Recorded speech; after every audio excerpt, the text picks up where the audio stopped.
Na-ulit tayo sa badminton. Okay lang yan, bawi na lang tayo. Hoy, bawal bakla dito! Ang lalaki lang to, lumabas ka!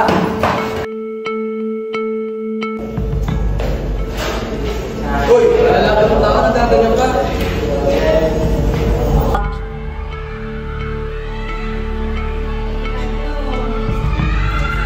Ayos ito sa bakla ito, nagiging natin yung kabakla.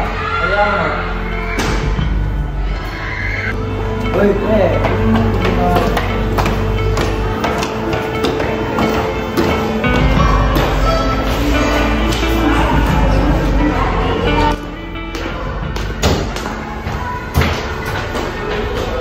Lakad mo nga kayo ng isa. Higilan mo, hindi kayo talo. Oo nga ka eh. Wala kang babae.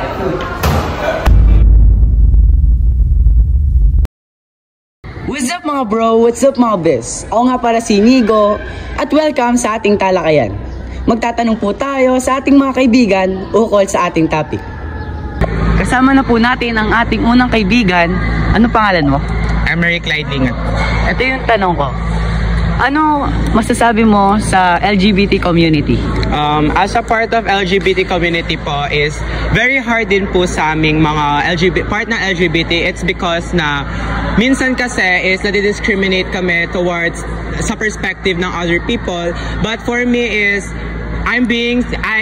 ginagawa ko na lang is magiging unbothered na lang kami because we stand for our own beliefs na kailangan nating ilabas kung ano talaga yung ano tayo. Yun lang. Thank you, Emery. Okay na yun. Kasama po natin si Gian Claire daw, but you can call me Claire. Ano, yung tanong ko lang po sa inyo, ano po yung masasabi niyo po sa LGBTQ community? Masasabi ko lang na isa sila sa mga taong I know na napakatapang, and at the same time hanggang ngayon lumalaban pa rin sila para sa kanilang kalayaan.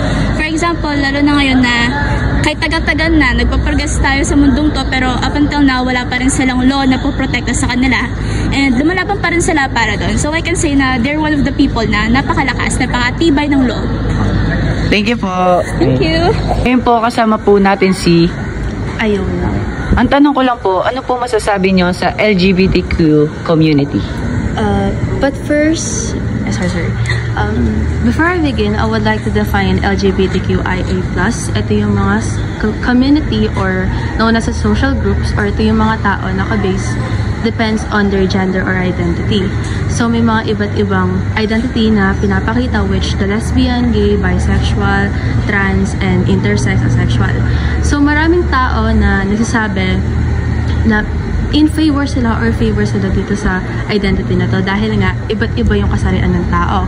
However, meron naman mga issues or what we call is discrimination. Discrimination occurs in different ways.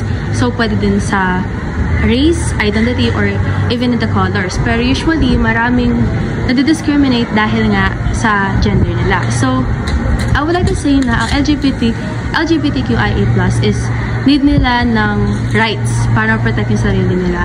However, in this system, in this economy system, maraming tao na hindi in favor, or usually mga races, mga ganon, yung mga ganon, na hindi in favor sa gender na to. However, for me, as a social learner or as a humanista, I would like to call out those people na mag-raise ng awareness in order to support this identity and in order to raise the LGBTQIA+, and especially to raise their rights. Thank you po. Meron po tayong kasamang isa pang kaibigan. Anong pangalan niyo po? Chelsea. Ang tanong ko lang po, ano po yung masasabi nyo sa LGBTQ community?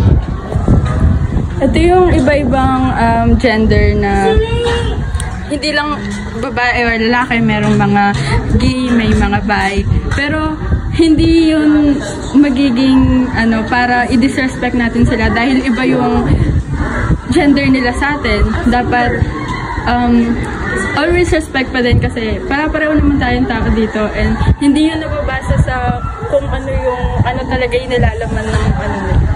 Meron po ba kayong parang comment para sa nila? Stay lang, magpakatotoo lang sila, hindi dapat sila matakot sa mga sinasabi ng ibang tao dahil lang sa gender nila. Kung ano yung nilalaman ng puso talaga nila, sundin lang nila yun. Thank you po, Ate Chelsea. Meron tayong kaibigan dito. Anong pangalan mo? Ako po si Lan Zedric Duran.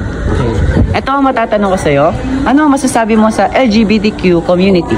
Ang LGBTQ community ay isang organisasyon ng mga mga taong tulad ng mga gay, lesbian, and bisexual, etc. etc.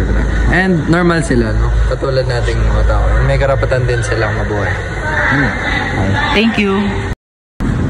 Kasama naman po natin si Raina. Okay, Raina, tanong ko lang sa'yo, anong masasabi mo sa LGBTQ community?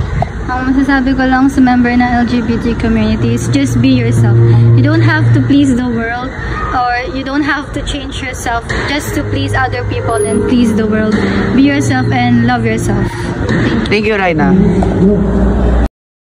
Ngayon naman, kasama natin si Karsten. Okay. Ang tanong ko sa'yo, anong masasabi mo about sa LGBTQ community? Okay lang naman sila. Wala akong hate sa kanila.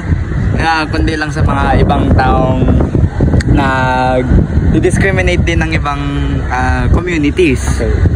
Pero most of all okay lang naman sila. Wala silang problema sa sa buhay ko. Kung wala silang problema sa buhay ko, wala akong problema sa buhay nila. Okay. Yun. Okay. Thank you. Mga besh, mga bro, salamat sa inyong makatwirang sagot at opinyon. Hanggang sa susunod na talakayan, bye-bye! Isa itong topic na nagdala ng alon sa ating lipunan. Kanya-kanyang opinyon, kanya-kanyang pinaglalaban. Ano nga ba ang LGBTQ? Ang LGBTQ ay inisyal na nagsasamang tumutukoy sa mga taong lesbian, gay, bisexual, transgender, at queer.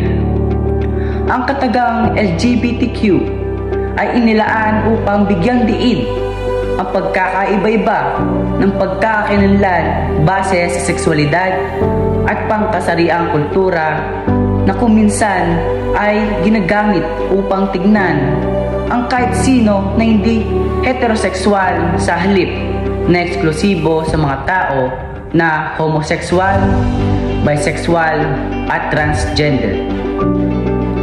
Ang panliligalig sa sexual at dahil sa kasarian ay mga uri ng diskriminasyon. Nakakasakit ito sa karangalan ng isang tao. Nararamdaman nila na hindi sila ligtas at pinipigilan sila na maabot ang kanilang buong kakayanan. Ang sexual na panliligalig o pangasar ng isang tao dahil sa kanilang kasarian o sexual na oryentasyon ay hindi tinatanggap. Ito'y labag sa batas. Kung yung mga pangit o lampa at minsan yung mga may kapansanan ay pinubuli, sila na LGBTQ ay nakakaranas din ng ganoon. Kung yung mga kababaihan na ilang daang taon nang pinaglalaban ang pagkakaroon ng pantay na karapatan ay napagkakaitan pa rin. Mas lalo na sila na unti-unti pa lang natatanggap ng lipunan.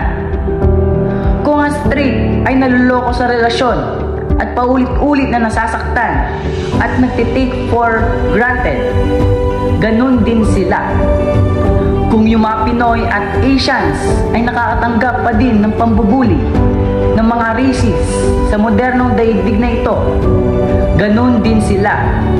So ano ang bottom line nito? Tao rin sila. Kagaya natin, nasasaktan, may nararamdaman, at may pinaglalaban. Tao rin sila na kailangan nating irespeto, tulad din ng nais natin irespeto tayo bilang tao.